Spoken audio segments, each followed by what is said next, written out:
kind of happened upon some paintings, encaustic paintings, and the surface was silky and satiny and really luscious, and yet it had that translucency and the layering possibility, so I got very excited about finding out about how to do it.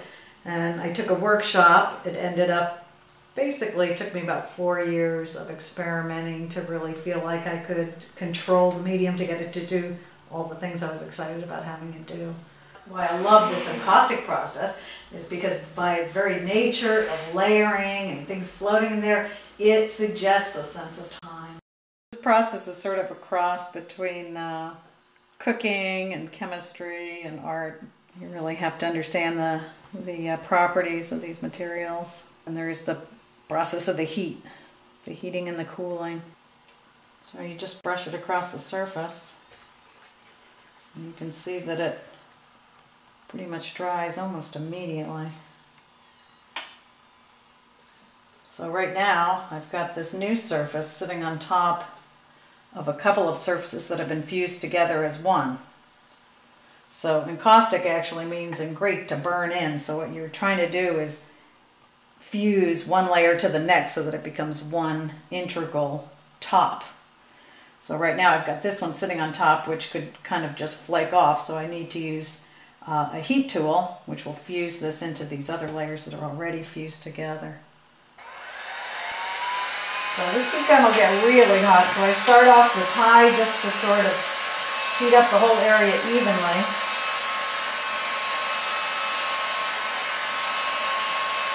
And I can kind of tell as it gets shinier that it's going back to its molten state again. You can see it went from being kind of matte to getting shinier. So at this point I don't want it to move around on the surface, so I'm going to slow it down. I'm going to come in kind of close to do the final fusing. So you can see now it's kind of melting right on top and attaching to the level below it. So if I had it on high, it would start to blow everything around, even the layers underneath, and I want them to stay the same, so I really had to get it to be just a gentle, low fan of air. So when I do this just basically by the look, I'm getting all the air bubbles out, making sure it's fully fused. With encaustics, you're using liquid molten pigments, and so I put them on here, and then I used a heat gun to actually melt it onto the surface to fuse it. But now I would like a little more of the background. I did a bunch of background patterns. I would like to be able to see that more, so I'm going to scrape back. And basically, you just have to go very slowly and evenly over the surface. There's different levels of opaqueness and transparency that I can use, and that's always a surprise to me. You have to really pay attention so it just brings your focus right in. And, you know, in that respect, it's sort of like a meditation where you pretty much need to be 100% present. Picasso says, "I do not seek, I find." That's sort of my mantra with this too. I don't really set out to do a very specific thing. I really use the process as a means of discovery. I sort of see what develops. And I have general ideas when I start out, but really I find out what the piece is as I'm working. My mother cleared out her house, and there were lots of old photographs. A lot of these are pictures of the old family farmhouse in New Hampshire. And she saved old cards, cash receipts, absolutely everything. I decided to keep them and use them in my work.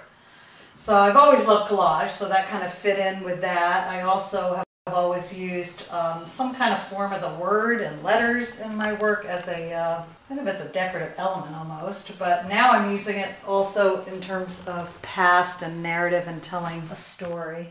So I started just floating them in the background mostly of these, again kind of suggesting that sense of time and going back, so you can see things going on but you can't quite tell exactly what they are, and that's exactly what, to me, they are, this mystery.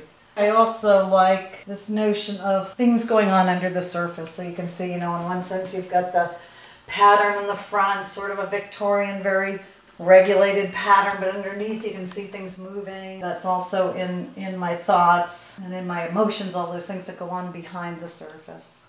The page that's floating there is actually a letter that I had printed on fabric and then floated the fabric on the surface. But it was a letter that my father wrote to my mother when they were first married. It's quite a warm, moving letter. So artists I'm attracted to are artists that have brought in the personal into their work in a way that is meaningful to me, and it's something that I'm trying to do with my work too. And I think that was also one reason I went from an art background into art therapy, because I thought, well, there's a place where art is combined with the personal and combined with people's narrative. I was more interested in the things that connected me with others than the things that made me different. So I think there's a level of that I would like to have evident in my work.